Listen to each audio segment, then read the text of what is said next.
Question de Mathieu, à présent. Stéphane, il vous demande, il pense acquérir un bien immobilier neuf dans le cadre de la loi Pinel. Il a vu que la loi de finances 2018 prévoyait désormais un plafonnement des commissions des intermédiaires de commercialisation. Et est-ce que ça va lui permettre de payer moins cher son bien? Et comment s'assurer que cette obligation soit respectée? Alors c'est une bonne question, notre ami Mathieu. C'est une large question, vous imaginez bien, qui est beaucoup débattue dans notre profession actuellement, parce que c'est une fois de plus, d'abord, c'est un amendement qui est passé de façon très discrètement au sein de cette loi de finances. Donc je crois que c'est l'article 68 ou 69 du projet de loi de finances. C'est un décret qui est en cours de discussion actuellement encore, parce qu'il n'est toujours pas passé au journal officiel, pour une raison simple, c'est que vous imaginez bien qu'on parle d'immobilier, et en particulier d'immobilier neuf, donc il y a un léger lobby en France de discussion, mais qui est cohérent. Pourquoi? Parce que pour répondre à Mathieu, je vais vous expliquer. La grande question de cet article, c'est de dire, est-ce que des intermédiaires dont je fais partie gagnent trop d'argent, en particulier quand ils vendent de l'immobilier neuf? Puisque quand vous avez un prix immobilier neuf, vous achetez 200 000 € un bien immobilier, dedans, il va y avoir une commission qui sera considérée comme une commission d'intermédiation commerciale qui peut aller de 3% à 12, 13, 15% pour les plus grands réseaux de distribution.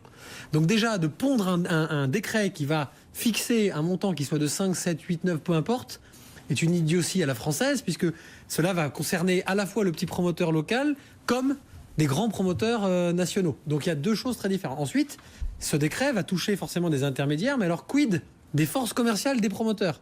Est-ce que des grands promoteurs nationaux qui ont des forces commerciales intégrées et qui donc, quelque part, ne changent rien au prix? C'est-à-dire quand on est sur net investissement, vous trouvez un bien immobilier à 200 000 €, vous le trouverez chez Bouygues, chez Kaufmann et chez Cogedim au même prix.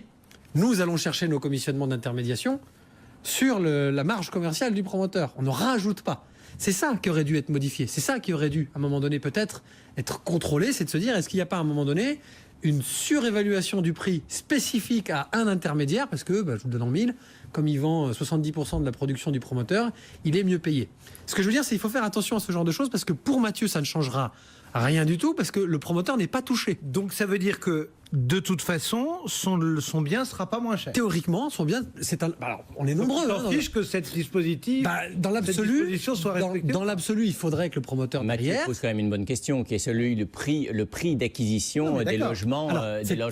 C'est une vraie question. C'était ma deuxième remarque. Donc effectivement, il y a la marge du distributeur autour de 5-6%. Enfin, il y a la marge du grossiste autour de 5-6%. C'est vrai qu'après ça, il y a le différentiel de prix historique entre le neuf et l'ancien. Bon, c'est vrai que le neuf n'offre pas les mêmes prestations, donc le prix est quand même beaucoup plus cher. Maintenant, tout le monde sait très bien que lorsqu'on achète une voiture neuve, on revend une voiture ancienne, et lorsqu'on achète un appartement neuf, on revend un produit ancien. Donc il faut effectivement repenser à la revente, et il faut effectivement bien, je dirais, enquêter sur place. Le prix du neuf, le prix du logement Pinel ne doit pas être surévalué par rapport au prix de l'ancien de qualité disponible dans la même ville. Je partage cet avis, mon cher Christian. La question n'est plus de comparer aujourd'hui avec ce décret le prix du neuf et de l'ancien, sur lequel on pourrait avoir un débat d'une matinée entière, parce que dans les deux camps, il y a des arguments. Là, c'est juste de comparer un prix de l'immobilier neuf avec l'immobilier neuf entre une force commerciale intégrée, donc totalement opaque, et une force commerciale qui n'est plus intégrée. Parce que je le rappelle, ça c'est important pour Mathieu pour la deuxième partie de sa question. Aujourd'hui, un conseiller en gestion de patrimoine qui se respecte, qui est donc rempli ses devoirs d'agrément étatique, qu'il soit conseiller en investissement financier, intermédiaire en assurance, professionnel de l'immobilier, peu importe, normalement a un devoir de transparence par rapport à son mode de rémunération. Il n'est pas obligé de dire exactement combien il gagne, mais il doit dire désormais, c'est le cas maintenant 2018, c'est une année révolutionnaire sur ce sujet, en termes de transparence, tous les ans, je vais devoir dire à chacun de mes clients combien ils m'ont rapporté. Voilà. Donc ça, c'est déjà inscrit dans les textes. Donc pourquoi pondre un décret qui pour moi est contre-productif? Je vous donne deux exemples. Je vais défendre des partenaires, mais c'est important. Vous avez un partenaire toulousain aujourd'hui. C'est un lobbyiste, Stéphane. Oui, mais c'est important. Après ça, je défendrai Mathieu. Je vais vous dire. J'ai un partenaire toulousain qui s'appelle Green City qui a obtenu plusieurs fois des prix, parce qu'ils font des choses bien, qui sont d'un point de vue développement durable, etc., à la pointe sur les promoteurs, donc qui vont avoir des prestations qui ont un prix.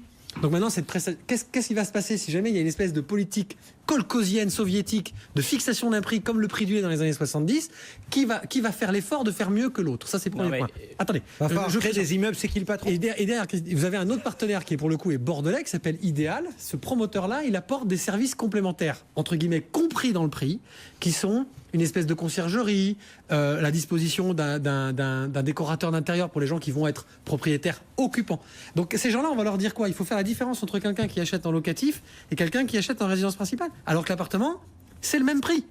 Donc ça veut dire quoi? C'est-à-dire que parce qu'il n'y a plus d'intermédiaire à payer sur le Pinel, théoriquement demain l'appartement Pinel doit être moins cher que l'appartement en résidence principale. Donc mon cher Mathieu, l'important c'est la personne que vous avez en face, qu'il soit promoteur, conseiller, agent immobilier, demandez-lui combien il gagne. Demandez-lui à quoi ça correspond et payez la chose au bon prix. Le bon prix, c'est si c'est cher, mais il faut qu'en face, il y ait des prestations, une localisation, des services. 3 choses importantes. 1, bien sûr, transparence sur les c'est obligatoire. 2, être bien conseillé. Et 3, c'est l'élément essentiel, ne pas surpayer son Pinel. Sinon, vous gagnerez en temps 1 avec la réduction d'impôt, mais vous allez perdre en temps 2 le jour où vous allez vendre votre bien. Ne surpayez pas non plus un logement ancien à Paris, très joli, mais que vous allez surpayer en coup de cœur parce qu'il n'y a rien à acheter dans le 12e arrondissement en ce moment. Allez, vous restez avec nous, tous ces conseils, ils sont gratuits, c'est BFM Business jour après jour. Et les réponses aux questions, continuez de nous les envoyer sur notre site bfmbusiness.com. On poursuit cette séance dans un instant.